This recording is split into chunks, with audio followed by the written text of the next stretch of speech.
Welcome to the All the Hats We Wear podcast. My name's Scott Snow, and I'm the founder and creator of All the Hats We Wear. And this is basically a journaling system to help you navigate a busy life. And we're building a community here of people that want to meet and talk about journaling and make it a part of your daily life. And more importantly, use journaling to help manage and navigate all of these different areas that we have in our lives. So it is hard to navigate the push and pull of all the things that we're trying to do, and we're never really going to be in balance. So to be able to have some techniques and skills that help streamline your life, that help you reflect more on your life, like the daily audio journaling system, and project management. I have a 7-step, very creative process for managing creative projects. So that'll help you hit the ground running. If you have 6 or 7 different projects that you're working on, I have a special grid that you'll use, and you'll be able to see exactly at a glance which stage you're at in each project. And this project management system is really kind of like the shape of a roller coaster. You have the first 4 stages that set up and go up the incline of the roller coaster, and that prepares you for enough momentum to see you through to the end of the project. So just a lot of really helpful tips and techniques that I've developed over the last 25 years that's really going to help you. Today's episode is called No More Doughboy. And this started out in journaling, actually, when I started to reflect upon how I felt about my body, and also, more importantly, like self-esteem. So this is all just part of journaling. I was also writing a creative story, which I used to call word salad. And it's just a combination of words and kind of being creative. And I started to think, what would it take for someone like a regular Joe like me to be accepted into a motorcycle gang, like an outlaw motorcycle gang? So how many different things would I have to change? Would you have to, get in shape, get stronger, get more confident? Certainly have to learn how to ride a motorcycle, and but also your beliefs and your values, and you would really have to change your priorities and pretty much like global changes. So that started to get my imagination going. And then as I started looking back at my old social media posts, I started to think, I sound kind of weak. Like a lot of times I sound like I'm like asking a question instead of making a statement. I'm apologizing all the time. I'm too nice. And not that I want to be a jerk or like a bad person, but I really would like to be bolder and stronger, which I think most people would. So more importantly than losing 30 pounds, it would be feeling strong. I think about that Gary V post that I really love, when he's talking with that girl and she says, someday I'll be somebody, and, you'll hear all about it. And he stops her right there and says, you're somebody now. And it was just a really touching moment. And I think that aligns with this belief of, feeling strong about yourself. And of course, doughboy just means, fatty, not a hard body, kind of weak. I always joked that that would be my nickname for if I joined the UFC. And one corner, the doughboy. But then when I thought more of this in my journal, I discovered that there is one area of my life that I'm totally in line with feeling really strong and bold. And this part of my life is working perfectly. And it has since I was probably 15, and that is my connection with music. And more specifically, heavy metal music, strong, loud music. Judas Priest, it was Iron Maiden, Ozzy, of course, Black Sabbath, Metallica, and all of those great bands that I was so into in high school that I'm still into just as much. But they always made me feel the way I wanted to feel, at a moment's notice whenever I needed to. So that part of my life is rock solid. So it's all the other areas, it's the the body and the physical conditioning and the self-confidence and the presenting skills. That's all the stuff that needs work. So that's where this No More Doughboy project kind of came about. In the past, when I lost a lot of weight, I was in California. I was probably just starving because I didn't have enough money. But I remember going to bed and being hungry, and that really helped. So I think a little bit of fasting would be good. I try to eat less at night. And I do think there's something virtuous, like kind of a Japanese um, attitude of, leaving something on your plate and feeling virtuous because you have abundance. Taking it a step further than just the weight would be how I write copy for all the hats we wear, my social media posts, my purpose, my vision, how I go after everything every day. Certainly transcendental meditation, like feeling bolder self-thoughts about that, how I move, how I breathe. Am I breathing fully or shallow and weak? Now, I have been using AI a lot. I'm very curious. And I put in this no more doughboy idea, and AI did not like it. They thought it was very negative. And, it started to come up with suggestions like from Atomic Habits from James Clear, which is an amazing book, about focusing more on the identity that you want and not focusing on something negative. So all the advice was to say you want to be able to vision what you want and then go towards that. But I was pushing back with AI because I was saying, this actually, I don't feel like I'm a doughboy, really. Like, I don't feel like I couldn't make a difference. So, really, I had to convince AI to just say, accept that this was a motivational thing and that the new identity would be more of a lasting change. So, one would to Doughboy would be to motivate me in the short term to get on track with things, and then having a more positive identity focus would be what you need to stay the course. And I do like Japanese food. I like the Japanese minimalistic style. So just tapping into some Japanese cooking, and I've been making chicken pho, which is Vietnamese, and sometimes I think like, what would you eat if you were in prison? Like you would have soup, like if you were in a Chinese prison. And I watch YouTube videos a lot at lunch at work for some reason. And there was some kind of a prison in China where I kind of was very envious in a way. They had the little mat that everybody had to fold up very neatly. You have like one towel and one bar of soap, one of everything, just what you need and nothing more. And having a basic meal, like some rice and little bits of fish or chicken and some vegetables, and that's it. Or like living like a monk. I think about that sometimes when I'm at a Chinese restaurant and I'm having a good, miso soup or wonton soup. So then I started to say, well, how could I enjoy the process? Because, yeah, I don't want to be a doughboy anymore, and I want to get in shape and I want to increase the strength and confidence and boldness of my personality. And I started to do AI searches. I started doing AI searches about my process, and I wanted some support about some of the research that supports that. So a couple interesting things came up, and the question that I had was, how do I enjoy the process of these goals of losing 30 pounds? Because I don't want to just be thinking like just a diet and, exercise like the normal stuff.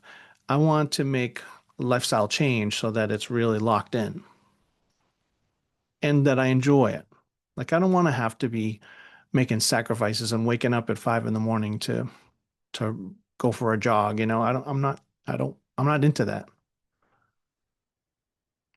So a few of the theories that came up, SDT, self-determination theory, which means that we feel better and stay motivated when we're intrinsically motivated, not only extrinsically, not just on the outcomes. Also, a thing that came up was Mikhail Mihail, I forget, on flow state, which means happiness happens when you're fully absorbed in meaningful work. which is a great line, and also the difference between hedonic and eudaimonic well-being. Hedonic means that you'll be happy when you reach the goal, so it's kind of short-lived, and eudaimonic means that you enjoy becoming the person who can do this, so it's long-lasting. One thing I like about AI is that it compliments me. I'll put in a search and it always has something really positive and nice to say. That's a very powerful statement. This is I really love the direction you're going. You're completely in line with the research that says blah, blah, blah. One example is it said, what you're noticing isn't a flaw in your journaling. It's actually a really clean example of how human memory naturally works. Or you've stumbled on something powerful. And I realized that I'm kind of starving for that positive reinforcement, like that encouragement, unbridled encouragement I like. And I'm missing it. And if a computer does it, then I'll take it. The question I asked dealt with going to an all-day training on trauma-informed care. And at the end of the day, I thought, what was the most powerful moment of that training? And when I thought back, it was when we watched this video of a principal in an inner city school, and it was him trying to make peace with a student who was really struggling and a teacher who was struggling. And the presenter kept pausing the video and asking the crowd questions and like getting us involved. And it was really intense. And it was by far the best moment and sequence of the whole day. But when I wrote my usual creative snippets at the end of the day, I didn't include that. It wasn't until I asked that specific question, what was the best part of the day, the really memorable, most powerful part? And I'm surprised that wouldn't just come up. But I guess a lot of research backs that up, which I'll talk about in a bit.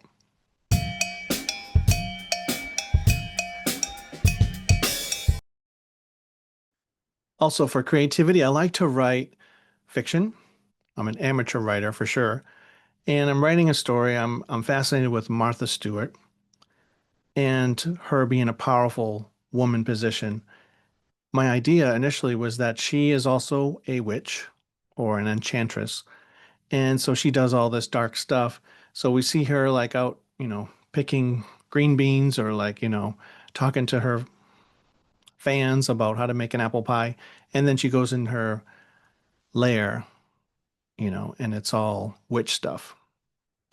And then she makes celebrities that she chooses all around the world, like be more kinky and be more fun and crazy and wild.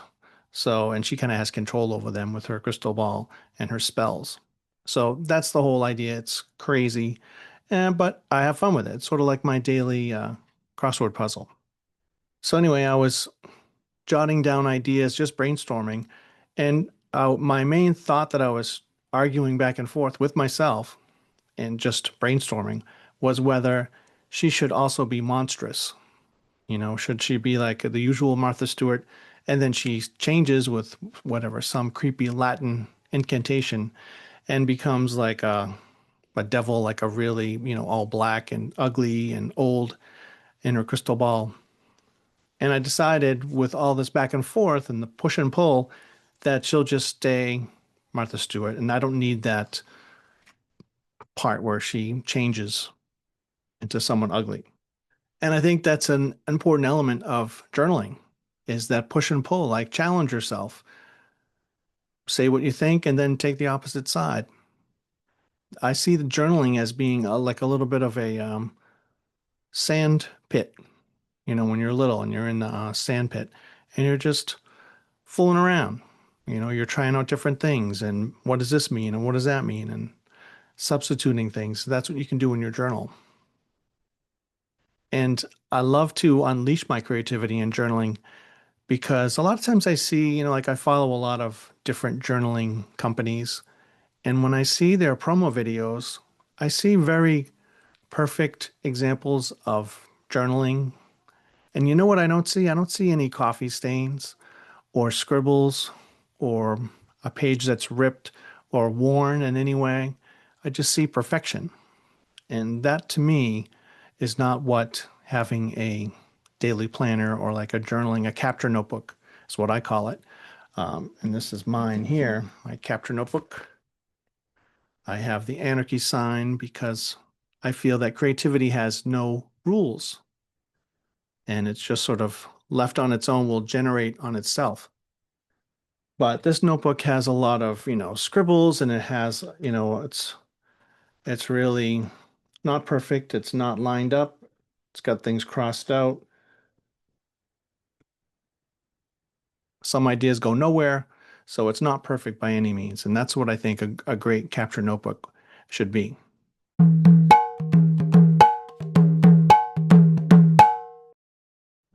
I always like following great stand-up comics, and I like Jim Gaffigan a lot.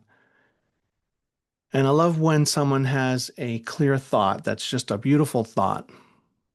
One of his recently was that he said, being a parent is like being a psychic that's always correct, but always ignored. And I love, who was the guy? I forget his name, but another big time actor, another big time stand-up comic, John Mulaney, who he has a whole thing about Trump being president, and he compares it. He says it's like there's a horse loose in a hospital. We've never seen that before. We don't know what's going to happen. And that was his refrain that kept coming through. And it's such a perfect, clear thought, interesting thought and premise. So I love when a stand-up comic really nails that.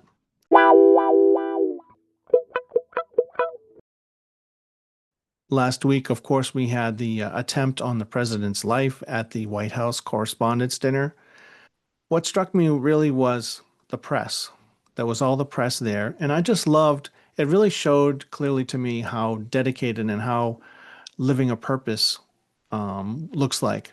When all of these folks, like I like Caitlin Collins a lot too. I'm a fan for sure. Just to see her in her evening gown, peppering the president with questions after at the White House. And Wolf Blitzer's there with his cell phone, in the middle of everything. And they just all immediately went into action, like what they do. And I thought that was so awesome. Like they didn't even like bat an eyelash. They were just in it, doing their thing. I do think that journalists and the press are kind of a different breed.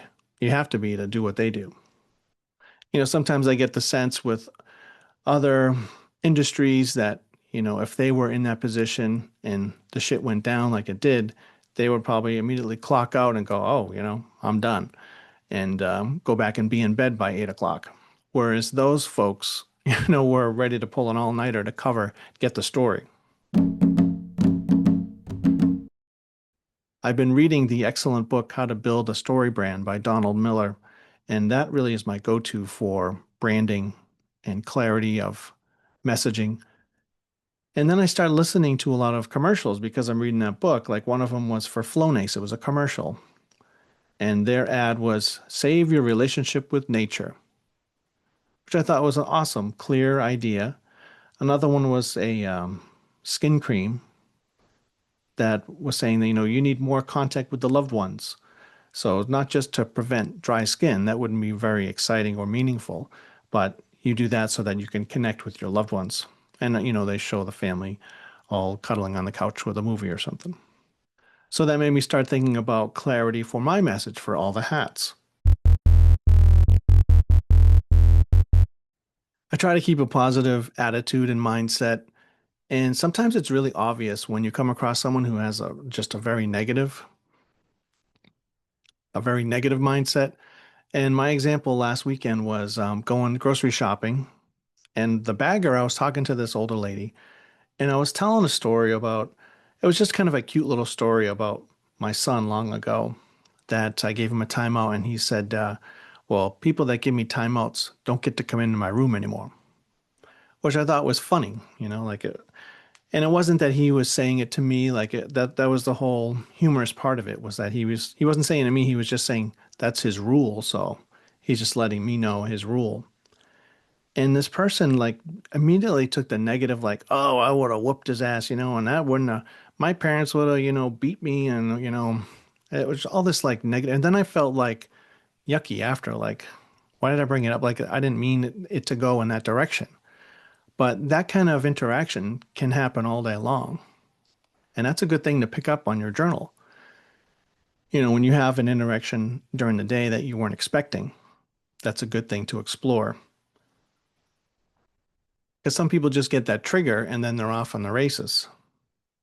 And then she went further, like, oh, the kids these days, blah, blah, blah. So then she even took it further with her values and beliefs.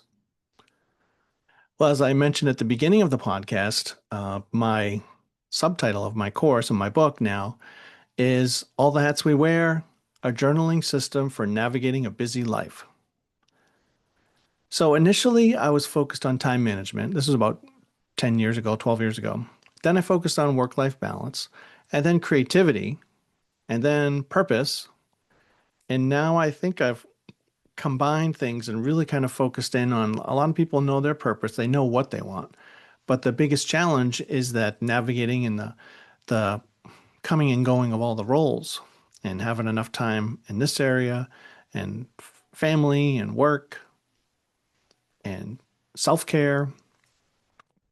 So I think that's the biggest draw that I can help out with is that being able to navigate the waves.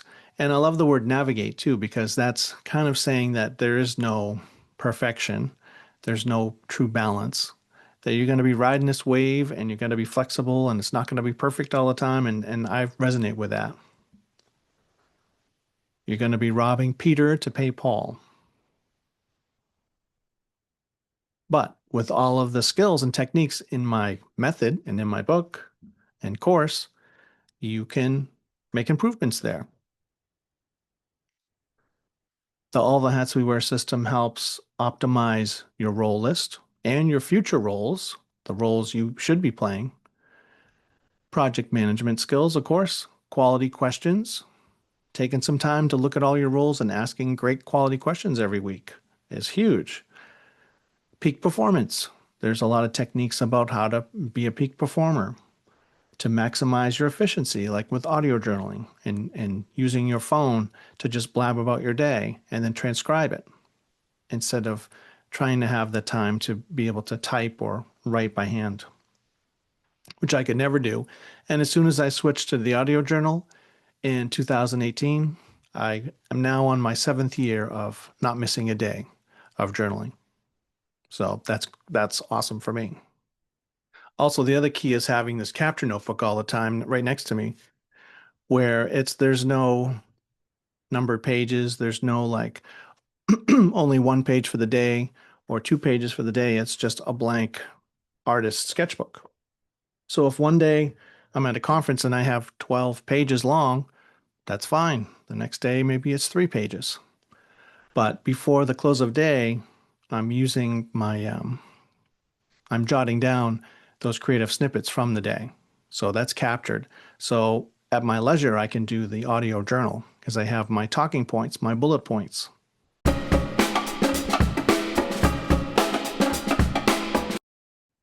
Last week, I did get my Hobonichi planner. I felt like I needed something concrete. Like I've got my phone, but I don't like the way, you look on the calendar on your iPhone and it's like 4 little tiny, tiny dots. And I'm like, oh, I guess I have to click on that to find out what these dots are. I like something physical and it's a pretty small size.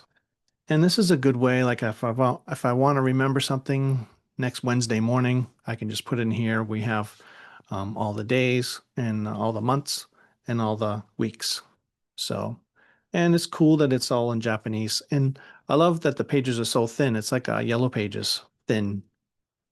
So it's kind of a sensory element to it as well. It's not fancy, but I like it. This is what I learned about in my songwriting workshop I went to. So I'd like to review by closing with, having these powerful questions to ask at the end of the day, some examples that might get you that most special moment that you might forget because of the way our memory works. Our memory wants to summarize and kind of generalize. If you ever saw that movie Inside Out, it wants to flatten things out because that's a survival technique for the brain. But we want to be able to hack through that with a great question like, what was the most powerful moment of the day? For when I was learning music therapy, that was one of the assignments we had to do for each day's session was ask what was the most therapeutic moment of the session and what was the least. And that's an awesome question. What moment would I want to relive? When did I feel most alive today? When was I most engaged? What was the most surprising thing today? So those things will be lost if you don't ask those penetrating questions. And I did some ChatGPT questions about that too, and learned a bit about the brain and the natural way for memory that the brain summarizes and it doesn't replay. Memory is a reconstruction, not a recording. Highlights of the day require a retrieval cue. Example, what was the most powerful moment of the day? If you don't have that cue, then you can't retrieve that moment.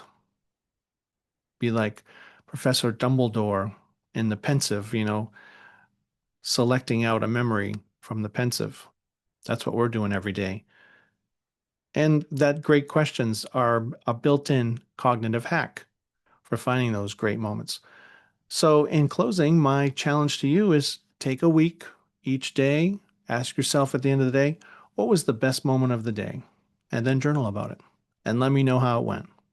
Thanks for joining me. See you next time.